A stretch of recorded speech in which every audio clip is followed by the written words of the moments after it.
Física de la Materia Condensada, donde realiza el doctorado en el grupo del profesor Félix Ritort, que en el laboratorio se llama Small Biosystem Lab.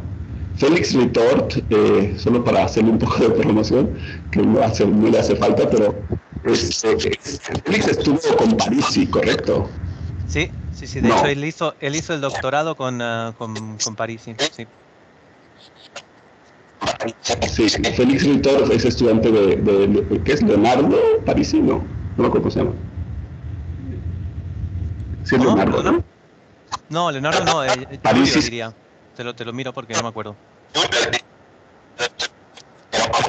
Bueno, el profesor Parisi, para aquellos que no sepan, es premio Nobel del año pasado, correcto, ¿no? Sí. Así podemos decir que Xavi es nieto de Parisi. Y bueno, pues ahí Xavi estuvo trabajando en su doctorado sobre propiedades biofísicas de una cadena simple de ADN mediante pinzas ópticas. Y ahora él se encuentra haciendo un postdoc en la Universidad de Padua, en Italia, en el grupo de física de la materia condensada, donde continúa con su investigación en pinzas ópticas y en particular estudiando sistemas con múltiples interacciones, así como proteínas. Entonces, de nuevo, repito, para mí es realmente un honor que nos acompañes hoy, aunque sea así de manera virtual. Esperemos que pronto nos puedas visitar por acá, Javi, y adelante cuando quieras. Bueno, primero de todo, muchas gracias, Paco, por esta introducción. Gracias a los organizadores en general. A ver si comparto pantalla. Un segundito. Correcto, creo que estoy compartiendo pantalla. Y nada, bueno, muchas gracias por invitarme. Sí, la verdad es que es un honor para mí dar esta charla para la universidad donde se encuentra ahora el profesor Alarcón. Y nada, bueno, os voy a hablar un poco de los experimentos en general de pinzas ópticas en esta charla que he titulado Jalando de la soga nanométrica, experimentos de molécula única con pinzas ópticas. Y bueno, como ya os lo he explicado todo, Paco, así que no me voy a alargar mucho. Yo soy Xavier Viade Godoy, estoy haciendo el postdoc aquí en la Universidad de Padua, también con pinzas ópticas, ¿no?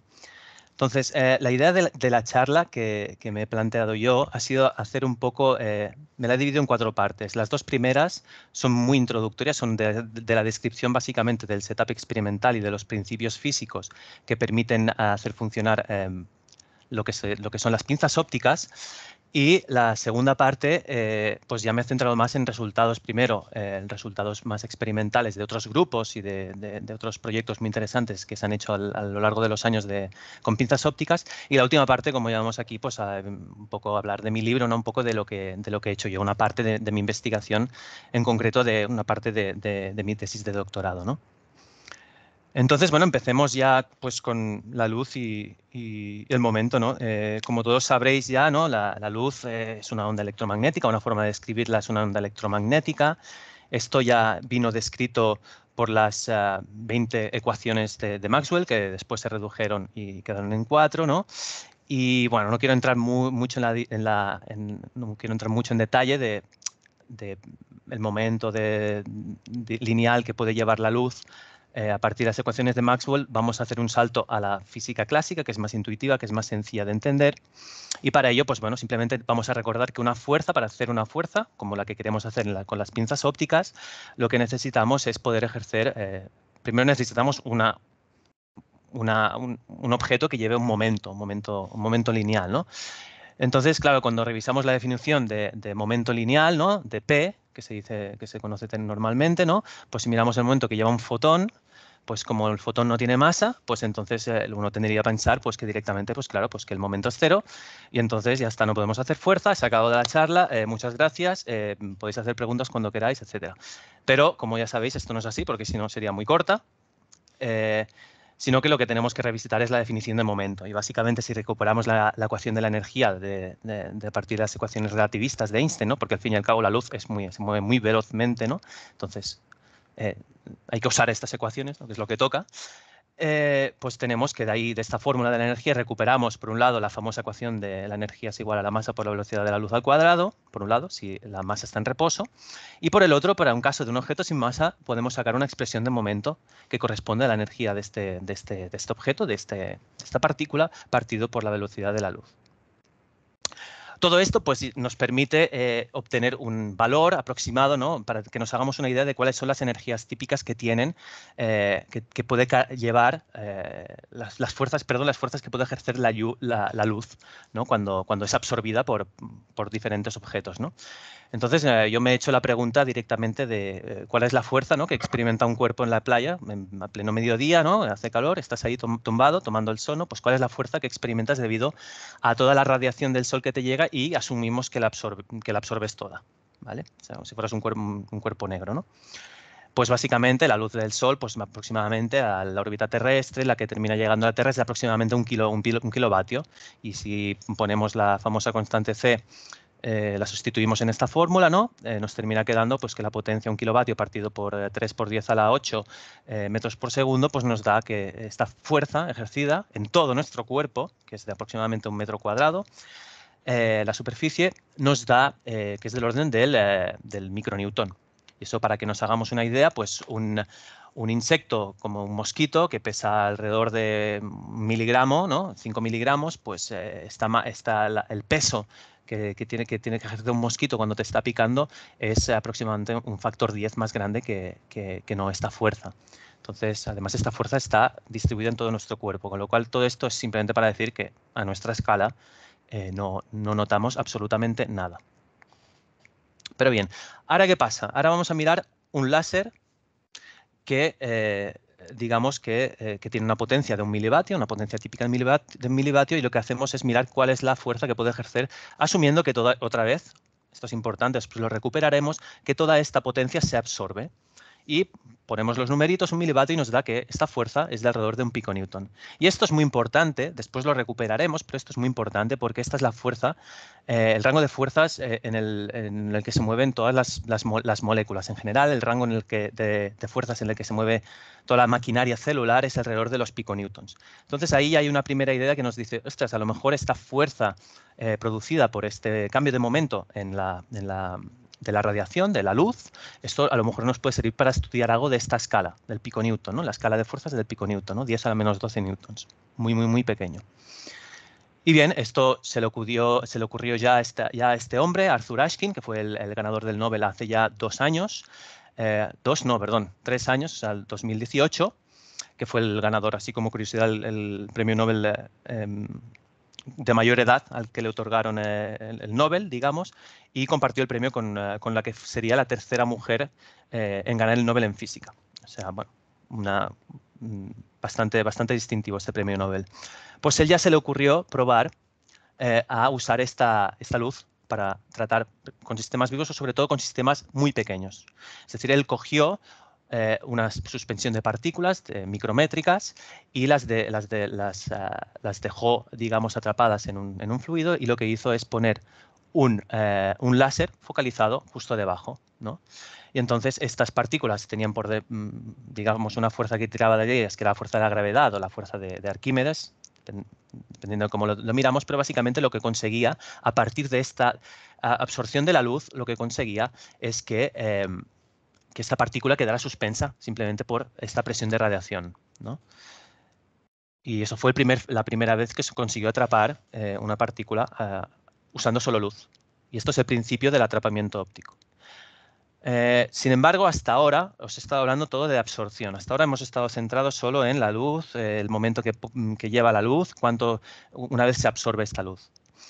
Pero en verdad, todas las pinzas ópticas y las trampas ópticas, en verdad, en lo que confían es en otra fuerza, que es la fuerza de gradiente de la luz. Todo se basa en lo mismo, todo se basa en ejercer una fuerza debido a un cambio de momento lineal de la luz, si queremos hacer la aproximación de rayos geométrica, si queremos.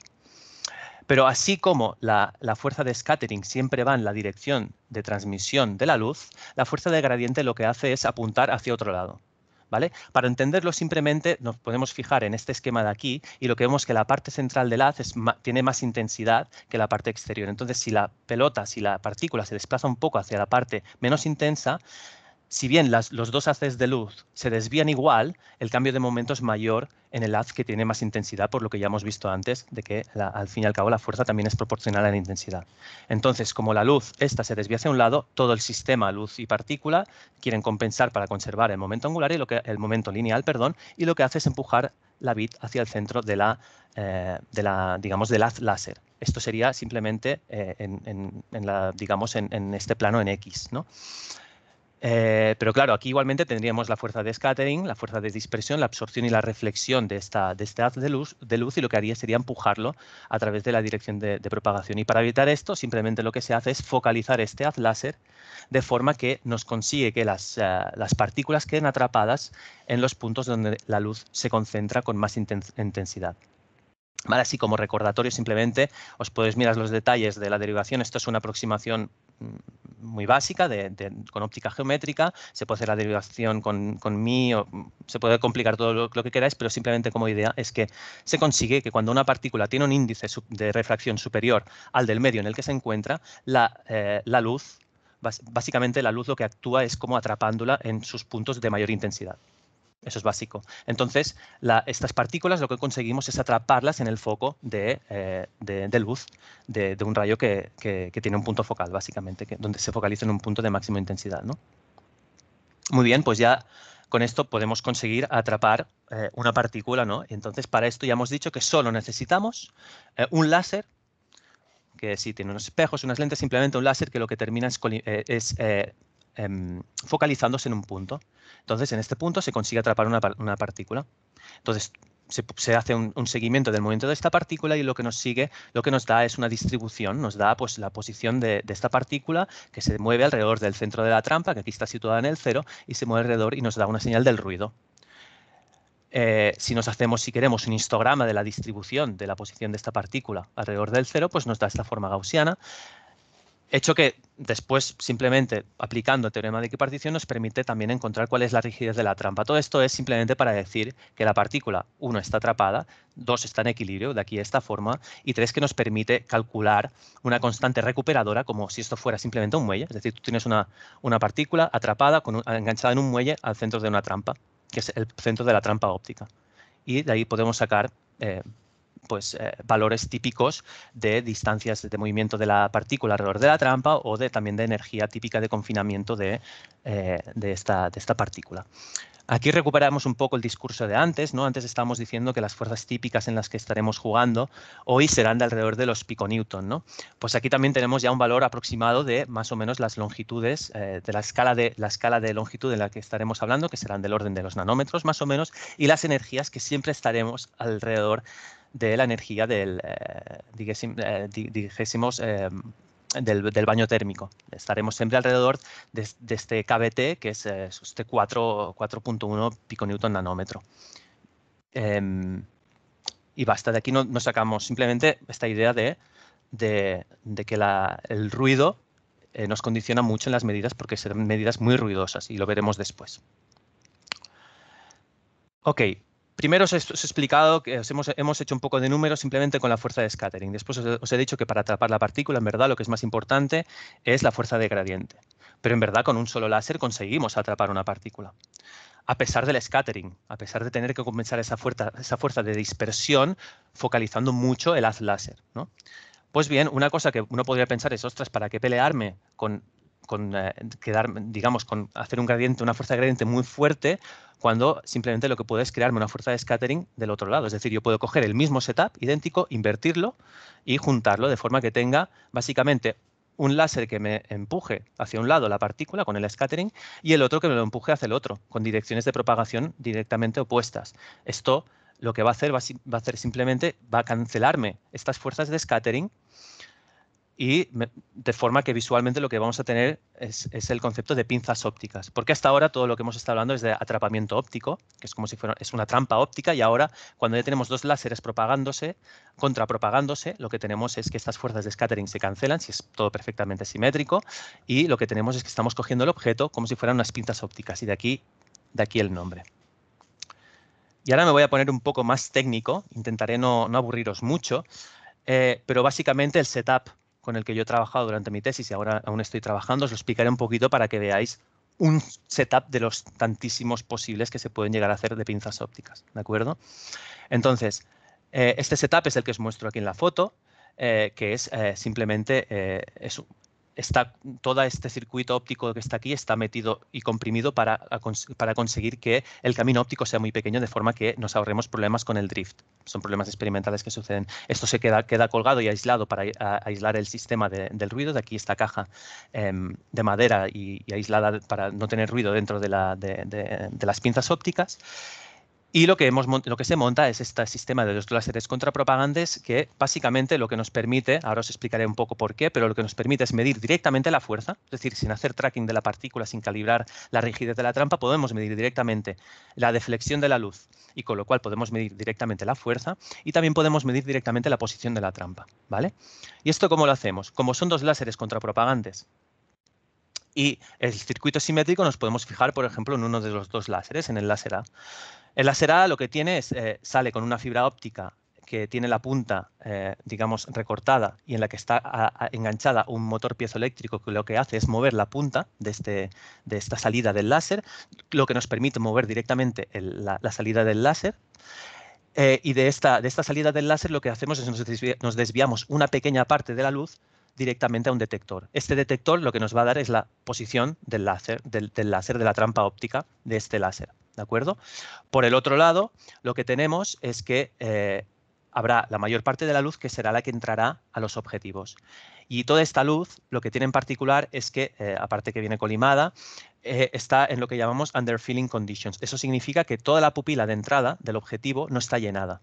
¿Y eso para qué nos sirve? Eso nos sirve para que una vez que se ejerce una fuerza con la trampa que se está atrapada, por ejemplo, spoiler, una molécula que podemos tener atrapada, enganchada a nuestra partícula, entonces esta luz deflectada no llenará tampoco no sobrepasará, es decir, no llenará en exceso la pupila de salida tampoco. Es decir, que toda la luz que entra a la trampa, digamos, toda la luz que entra para hacer la fuerza de la trampa óptica, después sale del objetivo y no perdemos ni gota de esta luz.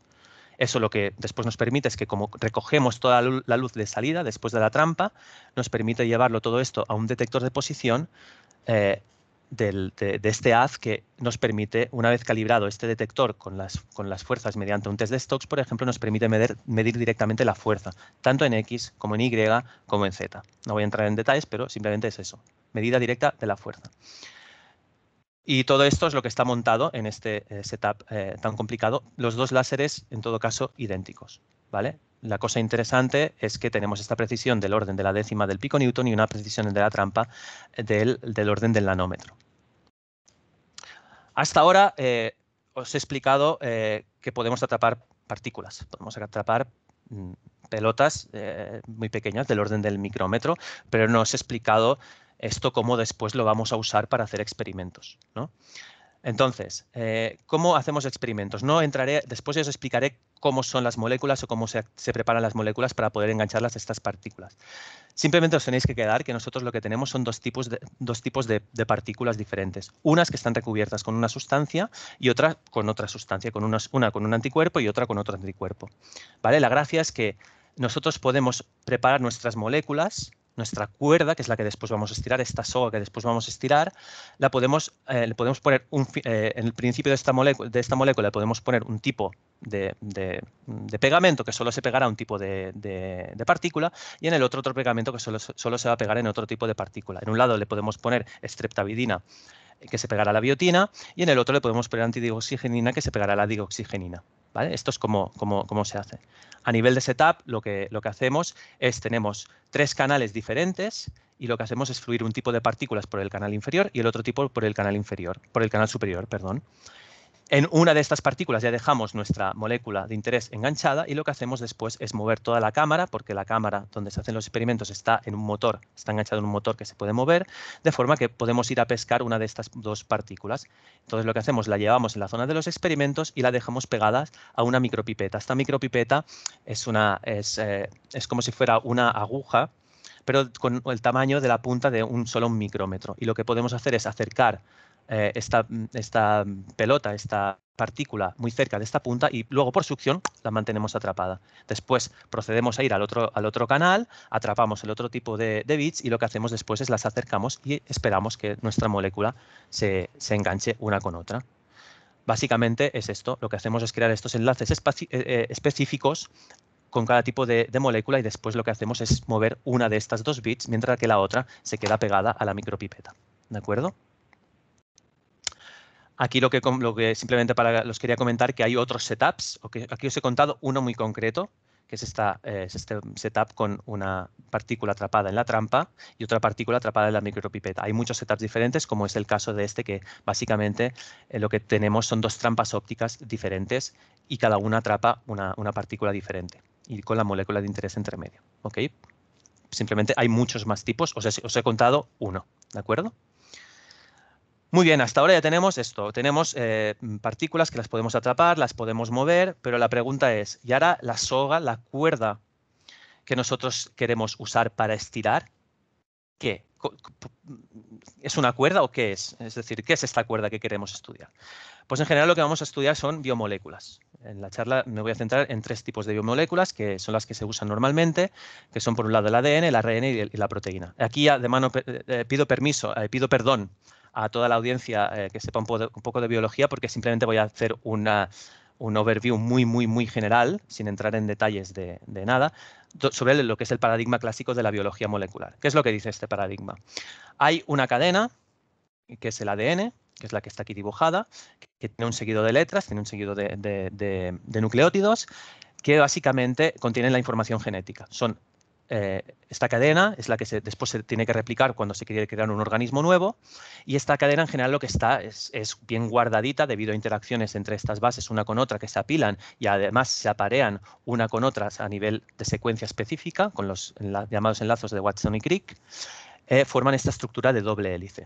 Simplemente el ADN normalmente en los organismos suele estar en cadena doble. Ahora bien, esta información, cada vez que quiere ser leída, se tiene que abrir y se tiene que transcribir a una molécula de ARN. Este ARN mensajero, simplificando mucho las cosas, después viene leída por esto se hace con una polimerasa, después esta molécula de ARN viene leída por una molécula por un ribosoma, que aquí tenemos un ejemplo de lo que sería una molécula de ARN, y el ribosoma lo que hace es finalmente crear una proteína. ¿Por qué son tan importantes las proteínas? Porque las proteínas nos las podemos imaginar como si fueran básicamente las máquinas que hacen funcionar todos los organismos. ¿De acuerdo? Estoy generalizando mucho, el ARN también tiene mucha tela con las estructuras, pero simplemente quedémonos con esto. La proteína es quien hace la función. ¿Y cómo realiza una función una proteína? Una proteína lo realiza simplemente con la forma que tiene. Todo este proceso que os he contado hasta ahora, es importante que tengáis en mente que todo esto se hace de forma lineal. ¿Qué significa? El ADN se abre y tienes una cadena y lo que haces es copiar las bases de ADN y lo transcribes en ARN. Después, esta cadena de ARN la coges y la traduces a lo que es una proteína. Y esta proteína sigue siendo una cadena que simplemente queda plegada, y con este plegamiento lo que termina actuando es como si fuera una llave que se puede adaptar a un cerrojo para abrirlo. Esto es una cosa simplemente una imagen visual. Las proteínas hacen un montón de cosas en nuestras células, pero os podéis quedar que como esta forma en 3D es lo que le da la función dentro, es lo que le permite abrir el cerrojo de la función que tiene dentro de nuestras células. ¿De acuerdo? Y efectivamente sigue estando todo, es decir, para hacer experimentos, por ejemplo, un experimento que se puede hacer es coger un extremo de esta molécula lineal, que es una proteína, y tirar de un lado y tirar del otro, donde están marcadas estas líneas. Esto, por ejemplo, se puede estudiar. Puedes estudiar el plegamiento de una molécula, en este caso de una proteína, simplemente tirando de los 2 extremos y sacar informaciones termodinámicas, cinéticas, etcétera, a partir de experimentos con pinzas ópticas.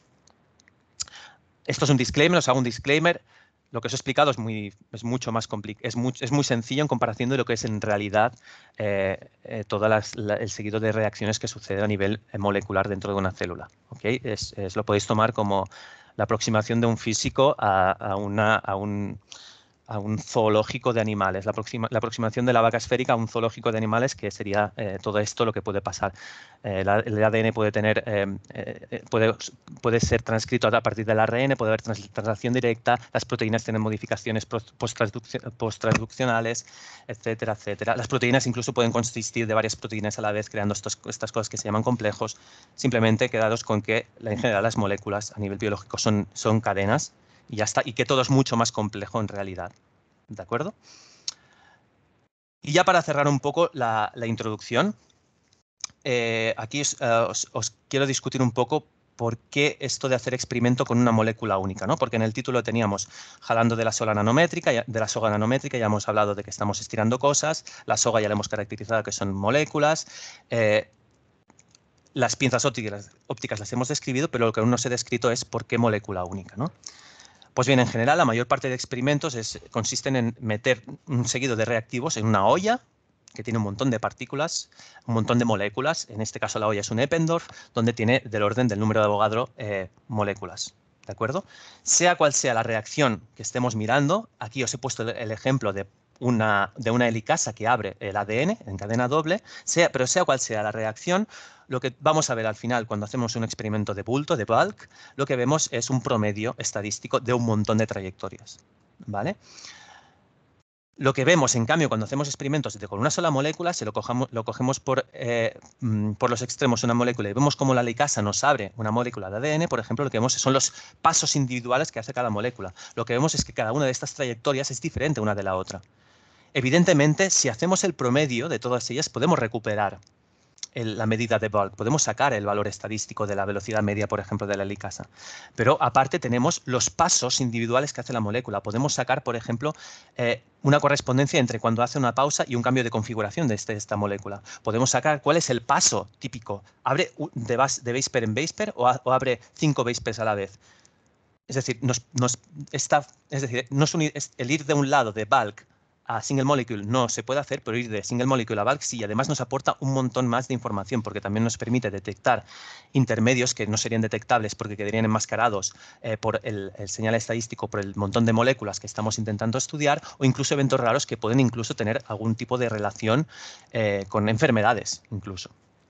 Pero que a veces podrían pasar desapercibidos por simplemente la cantidad de moléculas que tenemos haciendo la reacción en un experimento de bulto, de bulk.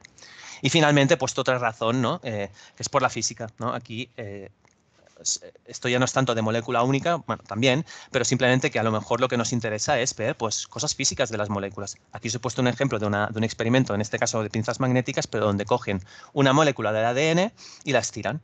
Y entonces la estudian a nivel de modelo de polímeros, qué modelos de polímeros se pueden aplicar aquí, etcétera, etcétera, etcétera. Entonces, hay un montón de razones y una es, si queréis, por la diversión o por el punto de vista física que te puede aportar seguir solo una única molécula.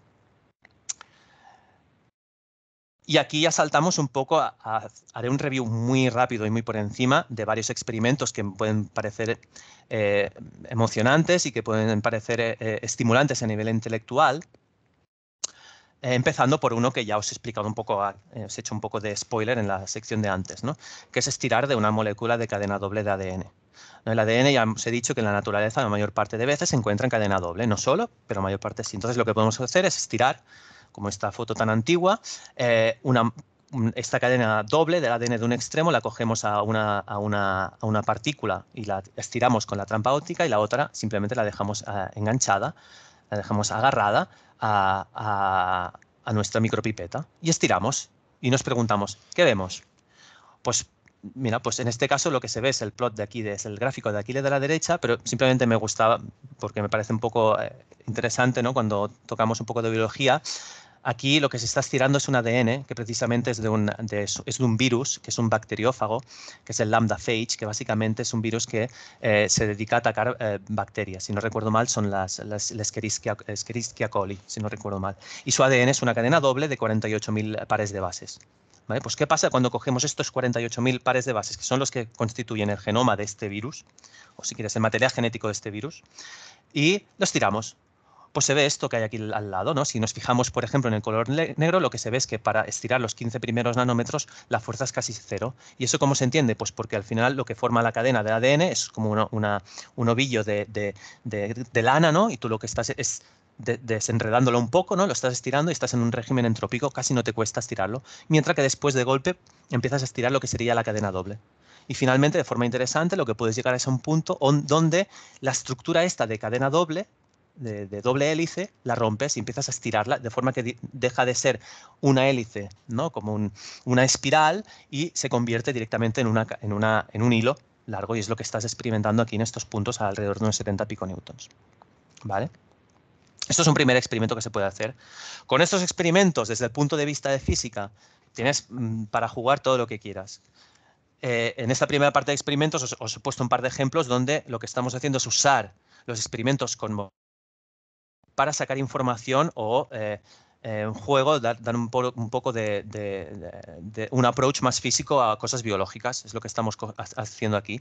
Usar un setup, una molécula biológica, y estamos extrayendo información que puede ser interesante desde un punto de vista físico. Aquí os he puesto una lista de modelos que se han usado para caracterizar la respuesta elástica, ¿no? Tenemos la Warm Light Chain, tenemos la Free Lesion Tight Chain, que son modelos diversos, y ahí cada uno utiliza la aproximación que más le place, que más le gusta, que más, bueno, pues lo que permiten estos experimentos que os he mostrado antes es seleccionar, pues, ver las limitaciones que tiene cada modelo en cada rango de fuerzas, qué aproximación es más buena, por qué en algunas moléculas un modelo puede funcionar y en otros no, etcétera. Entonces hay mucha física dentro de la biología. Eso es lo que es un poco el mensaje de esta primera parte. Otra cosa que tampoco no voy a entrar en detalle, porque esto ya daría solo para una charla, es que en general, cuando en termodinámica se hacen experimentos, ¿no? Lo que se hace es coger y estar siempre en equilibrio. Tú haces un experimento, por ejemplo, coges un poco de agua, la calientas un poco y esperas a que se termalice todo. Y mides la temperatura y vas haciendo pasito a pasito, siempre en equilibrio. Siempre intentas ir en equilibrio, no te intentas alejar nunca de lo que sería el equilibrio. Pues bien, hay un seguido de teoremas de fluctuación que se llaman, que básicamente lo que permiten es medir cantidades de equilibrio a partir de encontrar cantidades de equilibrio y de la propia cinética del sistema a partir de experimentos fuera del equilibrio. Aquí lo que os estoy mostrando es un experimento parecido al que os he mostrado antes, pero con la diferencia de que en vez del ADN, en vez de estirarlo de un lado y del otro, lo que hacemos es estirarlo desde el mismo lado, estirar las dos hebras, las dos cuerdas que forman esta doble hélice, las estiramos y las abrimos. Al final de todo le ponemos como una especie de loop, también conectamos las dos hebras de forma que una vez se me abra no la pierda, sino que después permita que se me vuelva a cerrar la molécula. Y estiramos y relajamos, estiramos y relajamos. Y aquí tenemos las trayectorias que es lo que se ve aquí.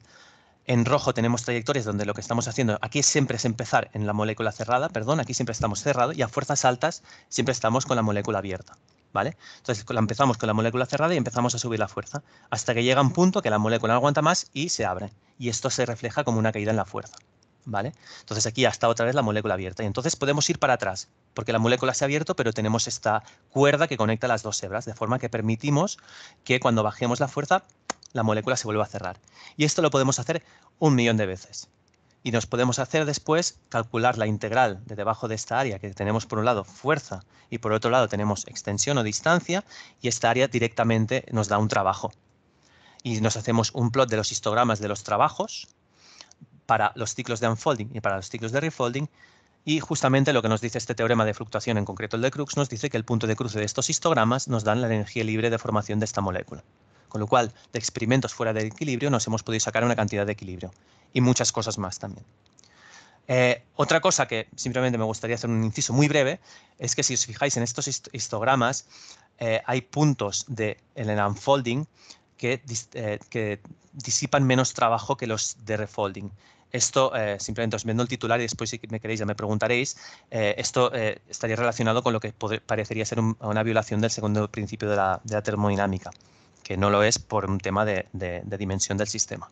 Pero aquí os lo dejo. Vale, entonces, repetimos ahora aquí otro experimento más. Seguimos con el approach físico a la biología, ¿no? Pero aquí, en vez de estirar un hairpin corto como el que estamos estirando antes, aquí apilamos un montón de ellos y lo hacemos mucho más largo. ¿Vale? Entonces, ¿qué pasa cuando estiramos de cada una de estas hebras? Pues lo que pasa es que ahora no se puede abrir todo de golpe. Ahora el hairpin no se abre todo de golpe, sino que se va abriendo parte a parte. Cada uno de estos dientes que se ven en el señal de fuerza-extensión corresponde con la apertura de 50, 100, 200 base pairs. Entonces aquí lo que se ve es como de golpe y porrazo un segmento de 200 bases, de base pairs, se abre y así consecutivamente. Mientras vamos alejando una bit de la otra, lo que vamos haciendo es liberar y liberar más y más trozos en cadena simple, hasta el punto que llegamos donde toda la molécula está completamente abierta. Es importante también decir que si vamos hacia atrás, lo que recuperamos es exactamente lo mismo. Recuperamos el mismo tipo de trayectoria. ¿De acuerdo? Entonces, con estos experimentos de unzipping, si se hacen despacito y son todos reversibles, se puede ajustar esta curva usando un modelo teórico, que es lo que hicieron aquí en el laboratorio de Félix, que ya os ha presentado un poco Paco en la introducción. Pues lo que hicieron fue desarrollar un modelo teórico donde simplemente tenían las energías de primeros vecinos de base pairing, si queréis, y entonces lo que se sacaban era ajustar una curva experimental con el modelo teórico, y de ahí se sacaban las energías libres de hibridización de estos motivos, simplemente. Y estaba en agreement con la literatura y todo esto también, una reflexión que os quería hacer, es que la lástima de este tipo de experimentos, cuando se pensaron en un primer momento, eran un poco para intentar secuenciar la secuencia de ADN. Tú tienes un segmento de cadena doble, imagínate que no sabes la secuencia e intentas ir estirando despacito, despacito, despacito. Si lo consiguieras hacer de forma que se te abrieran pocas bases a la vez, podrías intentar llegar a secuenciar estos patrones de esta diente de sierra, haciendo un mapping entre este patrón de aquí y la secuencia. La lástima es que se abren demasiadas bases de golpe siempre, y con lo cual no es posible de hacerlo con esta técnica. ¿De acuerdo? Y ahora nos vamos un poco a la aplicación más biológica de unos experimentos como los que os he mostrado de unzipping. ¿Vale? Aquí lo que tenemos es exactamente lo mismo. Tenemos una molécula como la que os estoy mostrando aquí en el primer panel, en el panel A, que es una molécula larga de ADN, es un hairpin, ¿vale? Cadena doble, en el que básicamente estiramos de uno de sus extremos, bueno, de los dos extremos, ¿vale? Sería exactamente lo mismo que hemos hecho antes, con la diferencia que esta molécula, aparte de estar sola en el buffer, tiene otros que se llaman ligandos, que se pegan en determinados puntos de la secuencia del ADN. Es decir, no se pegan en cualquier lado, sino que se pegan en ciertas partes de la secuencia del ADN. Entonces, tú lo que puedes hacer es hacer estos experimentos sin la molécula, sin este ligando en el buffer, y tú ves que tienes tu unzipping, que sería como esta línea roja, que corresponde bastante, tiene un buen agreement con la curva negra, que sería la teórica. Y dices, vale, no hay problema, todo bien. Pero ¿qué pasa cuando le pones esta molécula en el buffer? Pues tú ves que a veces lo que llegas es que en vez de recuperar la curva teórica, ves que te desvías. Y ves que esta molécula lo que pasa es que actúa como si fuera una grapa, se grapa tu cadena doble, tu hairpin, y lo que evita es que se te pueda abrir de forma gradual. Entonces te queda grapada esta molécula ahí, y lo que tú haces es subir la fuerza hasta que no consigues romper este grapamiento, no llegas a volver a abrir un montón de bases. Entonces, simplemente haciendo un mapping de en qué regiones de la extensión se corresponden con qué número de bases, tú puedes llegar a saber con una precisión de un base pair a qué secuencia se está pegando esta molécula. Esto es lo que se le llama molecular footprinting. Y estos son unos experimentos que se publicaron hace ya 7 años y que son interesantes incluso a nivel médico, porque tú puedes llegar a saber en qué puntos del ADN. Yo quiero esta molécula que se pegue aquí o no, o que se pegue en otro sitio, que se pegue en esta secuencia. Tú esto lo puedes llegar a ver a nivel con experimentos con pinzas ópticas en molécula única. Y seguimos ahora con más biofísica desde el punto de vista, si queréis, biológico, ¿no? Esto es un estudio muy antiguo del 93, de los primeros que se hicieron con proteínas, con pinzas ópticas, donde básicamente lo que se estudiaba era el movimiento de una molécula, de una proteína, de un motor molecular, que es la quinesina. La quinesina se encuentra en todas nuestras células y lo que básicamente se encarga es aquí tenéis un dibujito artístico, se encarga de cargar con grandes esferas lipídicas con nutrientes dentro o con sustancias que se necesitan en otro lado de la célula, y se encarga de transportarlas a través usando estas autopistas, que son unos microtúbulos, donde ella literalmente lo que hace es caminar. Es decir, esta quinesina que está enganchada a su carga, esto se le llama literalmente carga, lo que hace es estirar esta carga y superar la fuerza de drag, la fuerza de arrastre de esta carga a través del fluido, que es todo el citoplasma celular, y lo que hace es dar pasitos encima de esta autopista, que es este microtúbulo, ¿no? Pues bien, lo que hicieron en este experimento del 1993 fue cambiar esta carga por una partícula que estaba atrapada con unas pinzas ópticas. Y lo que hicieron fue mirar cómo se iba moviendo, ejerciendo fuerza en esta partícula atrapada, fue mirar cómo se iba moviendo esta quinesina encima de este microtúbulo. Y lo que se veis aquí es el señal de la distancia en función del tiempo, y lo que se ve es como esta quinesina parece que se mueve en pasos que corresponden con una distancia de 8 nanómetros. Y esto fue la primera medida así de específica que se hizo con este motor molecular. Si os ha parecido que es muy viejo el 93, porque seguramente todos ya sois más jóvenes, habéis nacido después del 93, yo no, spoiler. Esto es un paper más reciente que seguro que ninguno de vosotros ha nacido después de este paper. Es del año pasado, es muy interesante, porque básicamente han usado un setup muy parecido, mucho más sofisticado, también el tiempo se tiene que notar, y lo que han sacado es información, un poco lo que os comentaba al principio cuando hablaba de experimentos de molécula única, han conseguido sacar información de los steps bioquímicos a partir de los experimentos de molécula única. Entonces, lo que han hecho ha sido lo mismo, mirar la posición, cómo se movía esta quinesina una vez tiraban de ella a través de una trampa óptica, y lo que han visto es que sí, la quinesina se mueve en pasos de 8 nanómetros, pero lo que han encontrado, con lo que han llegado a ver es que esta quinesina lo que hace es también hace subpasos correspondientes a la mitad del paso total, a 4 nanómetros.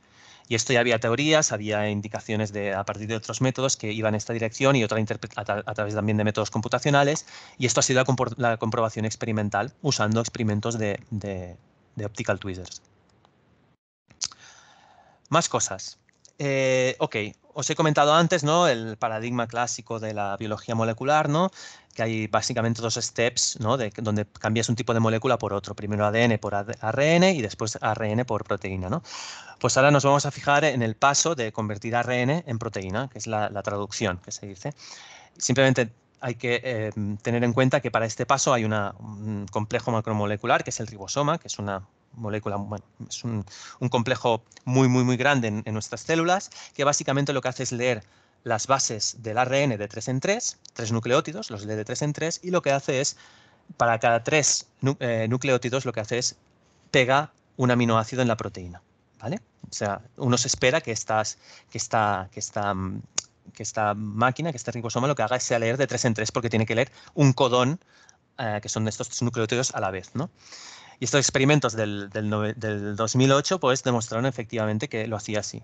¿Cómo lo hicieron? En este caso cogieron un hairpin, la misma estructura que os he mostrado antes, cadena doble, en este caso de ARN, que al final se cierra el loop conectando las dos hebras, ¿vale? Y lo que hacían era estirar este hairpin de un lado y el otro, como se ve en este esquema de aquí, y tenían el ribosoma que se pegaba espontáneamente en uno de esos dos extremos. Y entonces, cuando el ribosoma iba abriendo este hairpin, lo que veían era un cambio en la extensión de esta molécula, porque lo que hacían era mantener esta trampa de forma que la fuerza aplicada fuera siempre la misma, que es lo que se ve aquí debajo. Y entonces se ve como estos saltitos son una lectura de una letra para la proteína, es decir, 3 letras del aminoácido, 3 letras del RNA, del ARN, y se ve este saltito que corresponde básicamente con este cambio de extensión, que es el que uno se esperaría si está leyendo efectivamente 3 letras de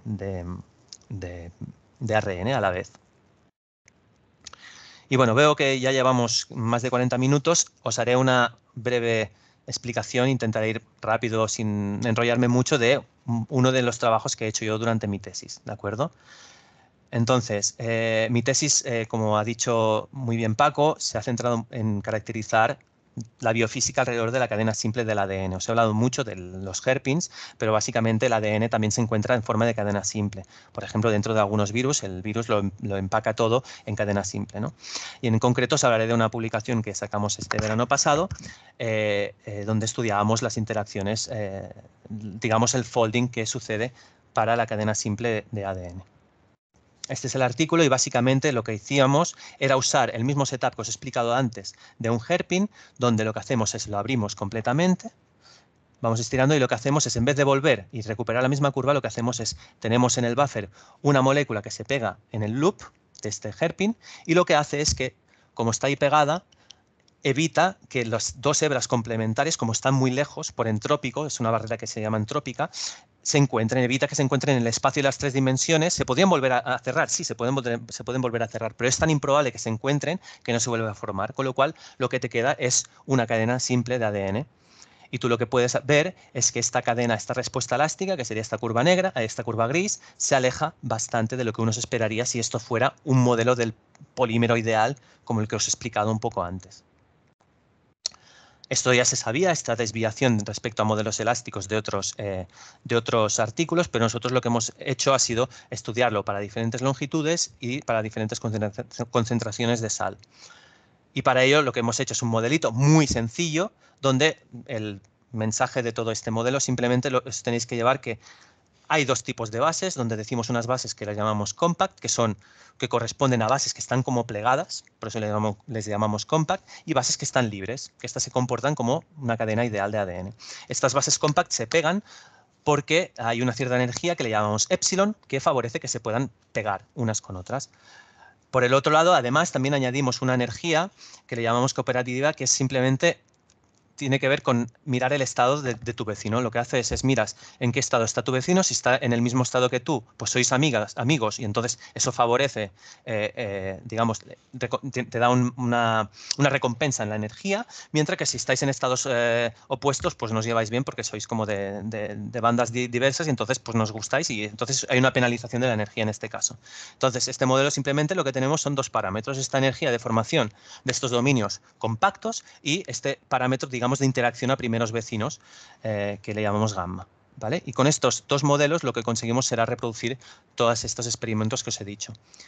Aquí lo que os represento son las curvas de fuerza-extensión de moléculas de diferente extensión, donde si reescalamos por base, la extensión por base, por nucleótido, lo que vemos es que a longitudes suficientemente grandes, por encima de 500 bases, todas las moléculas se comportan igual, mientras que a longitudes suficientemente cortas hay una desviación, que nosotros decimos que esto es debido a que de todas las configuraciones que uno podría escoger en una molécula random, una molécula con una secuencia random, aquí ya te estás quitando muchas de estas. Y esto se penaliza a nivel de la estabilidad de la estructura que se forma. Entonces aquí simplemente la curva verde, vemos que el modelo pasa bien por todos los puntos, los podemos ajustar y lo que vemos es que efectivamente lo que hemos visto antes en las curvas pues se traduce en que las moléculas más cortas tienen una energía que estabiliza los dominios compactos más baja. Mientras que en cambio la interacción a primeros vecinos es básicamente constante para todas las longitudes. Es decir, en moléculas más cortas formar una compactación no está tan favorecido como en moléculas más largas porque seguramente no encuentras a tus letras complementarias, mientras que aquí el primer vecino eso digamos está igual de penalizado o de favorecido independientemente de la longitud. También corrimos estos ajustes para diferentes sales y todo da unos resultados fantásticos muy bonitos, pero simplemente lo que os quiero explicar un poco es que estos parámetros que nosotros hemos encontrado con el modelo lo que nos permiten es extraer información y hacer predicciones de plegamiento a fuerza cero, que eso es lo que casi siempre interesa a los biólogos, porque los biólogos en general lo que quieren saber es qué estructura se forma en ausencia de fuerzas, ¿no? Y lo que hemos visto es que nuestro modelo muy simple, con solo dos parámetros, consigue reproducir básicamente muy bien las predicciones que da un software como es el Denfol, que básicamente lo que hace es prever qué tipo de estructuras se forman.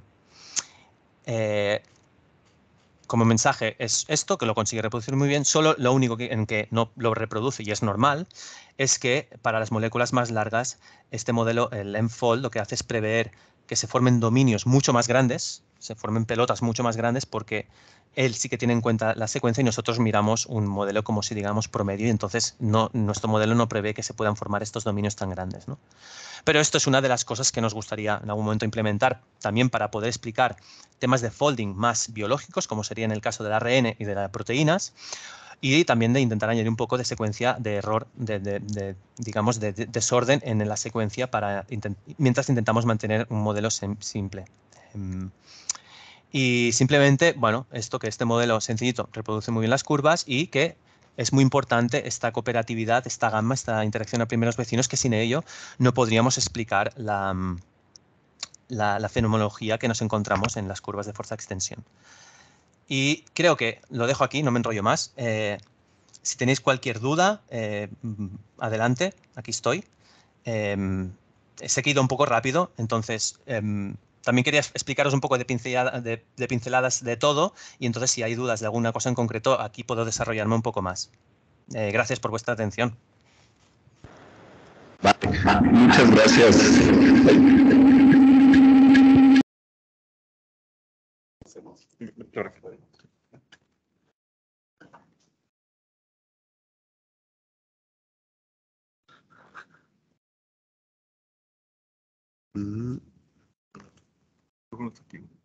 Ah, ahí me escuchas, Xavi, ¿sí, no? Te escucho, Sí. sí. Bueno, pues muchas gracias por la presentación tan completa. Creo que fue un gran overview del trabajo. No sé si alguien ahí en la audiencia que está conectada tenga alguna pregunta, o por aquí, si alguien quiere hacer una pregunta.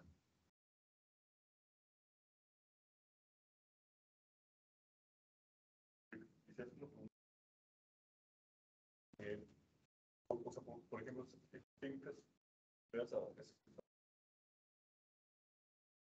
para modificar el ADN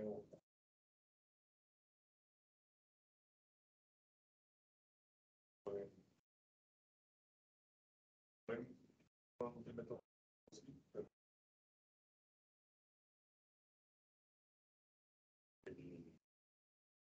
la edición de ADN que se Perdón, Javi, perdón. ¿escuchas? No, sí, no creo, estaba hablando Carlos, creo, ¿no? Sí.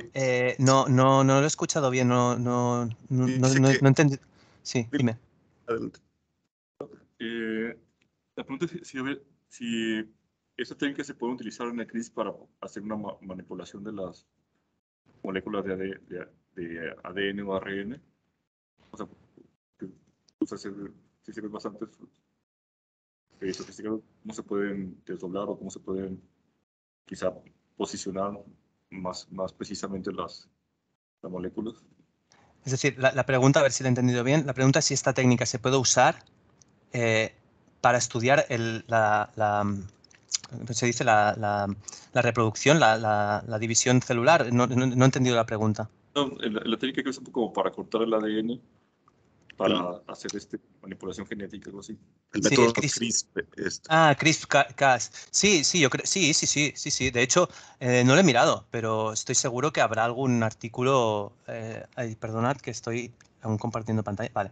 Estoy seguro que habrá algún artículo que lo haya intentado. Sí. No, o sea, no he buscado ningún tipo de artículo que hagan esto, pero estoy seguro que la técnica CRISPR-Cas9 se habrá estudiado a nivel también de single molecule. Estoy segurísimo. Vale. No sé si por ahí haya alguien más que quiera preguntar algo. ¿O por aquí? ¿No? No sé si escuchaste, Javi. No. Te preguntan por aquí en la audiencia qué tan sensibles son esos instrumentos. Ok, bueno, depende tantísimo del instrumento en sí. En el caso del instrumento que yo he usado, que son los mini tweezers, la precisión es esta, de alrededor de 0.1 piconewton en fuerza, la resolución, y por otro lado la extensión de 1 nanómetro, más o menos. Esto es típicamente. Es verdad que hay instrumentos incluso que son aún más precisos. Creo recordar que para el caso de la traducción del ARN a la proteína tuvieron que usar unas pinzas ópticas donde lo ponían todo, digamos, todo el sistema óptico estaba sumergido en helio, si no recuerdo mal, para ahorrarse problemas que tenían en la variación del índice de refracción debido a la composición de los gases digamos, que hay en la atmósfera. O sea, puedes ir a una precisión brutal simplemente cambiando los parámetros, pero en general es esto. Es alrededor de la décima parte del pico Newton en fuerza y de la extensión del nanómetro.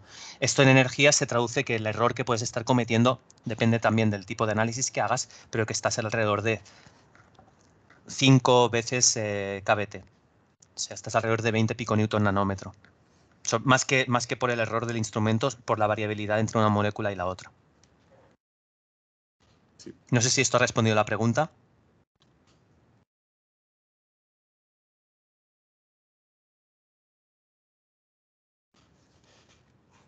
sea, se refiere a lo delicado del instrumento, ¿no? A que, por ejemplo, si mueves un poco la mano en la mesa, por ejemplo, pues todo se va al garete. Yo recuerdo, perdón sí. que me meta, ¿no? Pero yo recuerdo ahí justamente cómo el pobre Javi se tiraba de los cabellos, y no precisamente con las pinzas ópticas, sino con las manos, porque realmente creo que es muy complejo, o sea, difícil justamente capturar la molécula, ¿no? Para empezar a estirarla. No sé si quieras decir algo al respecto. Bueno, es todo un mundo, porque primero tienes todos los problemas. O sea, hay dos aspectos. Uno a nivel experimental, de conseguir poner la concentración de tu molécula con la concentración de partículas que toca, luego que la cámara microfluídica funcione bien y no se te pierdan más moléculas de las que toquen, después que la pipeta no se te obstruya, porque claro, la pipeta, si no tienes pipeta no puedes hacer experimentos en este setup. Hay un montón de cosas muy delicadas que todas pueden ir mal. Es verdad que a base de ser pesado y de insistir y de aprender y pasar muchas horas, al final consigues que funcionen, ¿no? Pero sí, de hecho, un ejemplo muy clásico es que los experimentos, que eso creo que pasa en todos los experimentales, pero los experimentos con las pinzas ópticas, curiosamente todos los datos que me han funcionado mejor a mí han sido siempre tomados por la tarde-noche, es decir, a partir de las 6 de la tarde. Y eso es porque no hay gente directamente, no hay gente entrando y saliendo del laboratorio, cerrando la puerta de golpe, no hay corrientes de aire, todo es más estable. Entonces esos son los datos buenos.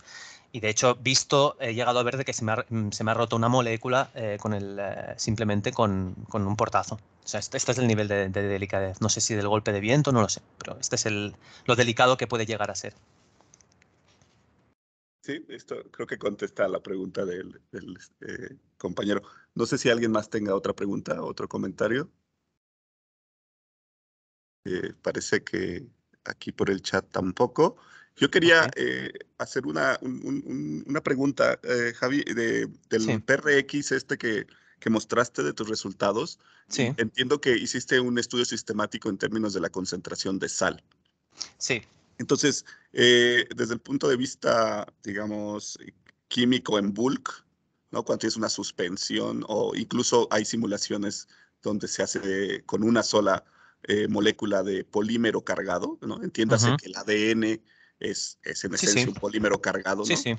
Y se sabe, hay unos resultados muy bonitos desde el principios del 2000, donde se sabe que si uno va metiendo sal, ¿no? Y de hecho, si modifica, no sé qué tanto hiciste tú en el sentido de modificar la valencia de la sal, ¿no? Pero inclusive cambiando la valencia de la sal, al mover la concentración sistemáticamente, existe una especie de, esto en bulk, pero hay una especie de, empieza a compactar, si tú mides el radio de giro del polielectrolito, a medida que metes sal, el polielectrolito se contrae.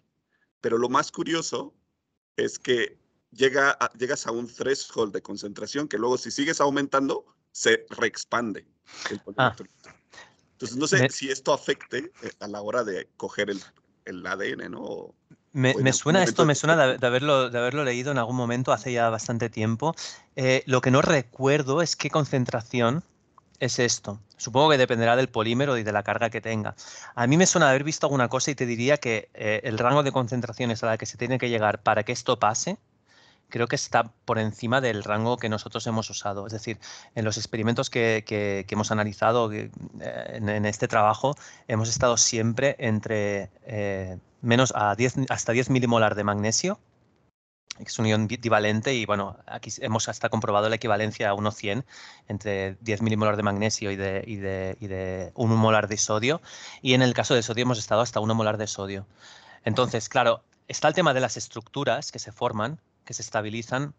Es decir, si queréis, os comparto un momento muy rápido la pantalla para discutir esto un poco. Si lo puedo hacer, ¿vale?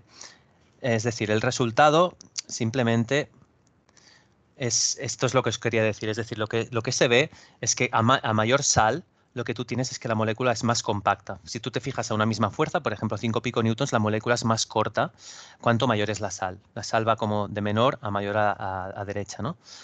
Pero aquí habría que hacerse dos preguntas. Una, ¿esto es propiedad intrínseca del polímero, como un polímero ideal? ¿O esto es también debido a que las interacciones de base pairing o stacking que pueden estar sucediendo para formar esta estructura secundaria se estabilizan también con la sal? Claro, esto es complicado, porque por un lado aquí tienen esta curva negra, lo que estamos haciendo es caracterizar el polímero ideal, pero no lo sé. Es decir, la respuesta a tu pregunta, yo no creo que hayamos llegado a la concentración de sal donde esto sucede, pero sí que es verdad que la compactación a mayor sal sucede, eso está clarísimo. Pero lo que yo creo que sucede, sobre todo esta compactación, es debido a la formación de estas estructuras. Desconozco si hay algo más. Hasta ahí no sé si podemos decir nada. Vale, pues muchas gracias, Javi. No sé si alguien más quiera comentar algo o adicionar algo. Carlos, yo creo que podríamos dar por finalizada el seminario Marcos Moschinsky de esta ocasión, agradeciéndote por tu tiempo. Ya es hora de la cena, entonces para ti Sí. espero cenes muy bien y agradecerte de nuevo tu participación en estos seminarios y esperando que pronto nos visites por aquí. ¿Vale? Muchas Seminario en gracias a persona. vosotros por la invitación y nada, pues a ver si algún día podemos hacerlo físicamente. Muchas gracias. Sí. Y gracias a la audiencia también por asistir. Bueno, Gracias a estamos todos. por finalizado. Gracias. Chao. Chao.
Finalizar.